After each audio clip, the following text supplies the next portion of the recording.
న్యూఢిల్లీలో కేంద్ర గ్రామీణ అభివృద్ధి శాఖ మంత్రి శ్రీ శివరాజ్ సింగ్ చౌహాన్ గారితో ఏపీ ఉప ముఖ్యమంత్రి శ్రీ పవన్ కళ్యాణ్ గారు సమావేశమయ్యారు.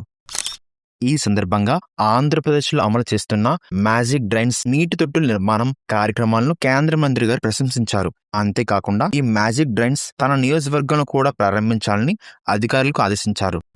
గ్రామీణ అభివృద్ధి పథకాల అమల్లో పారదర్శకంగా సోషల్ ఆడిట్ నిర్వహిస్తున్నందుకు పవన్ కళ్యాణ్ గారిని అభినందించిన కేంద్ర మంత్రి జూలై 1న జరిగే విబిజి రాంజీ పథకం జాతీయ స్థాయి ప్రారంభోత్సవాన్ని ఆంధ్రప్రదేశ్ నిర్వహించాలని చేసిన విజ్ఞప్తికి మంత్రి గారు సానుకూలంగా స్పందించారు.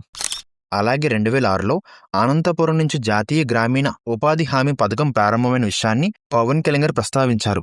చివరిగా రాంజీ పథకం జాతీయ కార్యక్రమాన్ని ఆంధ్రప్రదేశ్ నిర్వహించేందుకు ఆ కార్యక్రమానికి హాజరయ్యేందుకు కేంద్ర మంత్రి గారు అంగీకరించారు.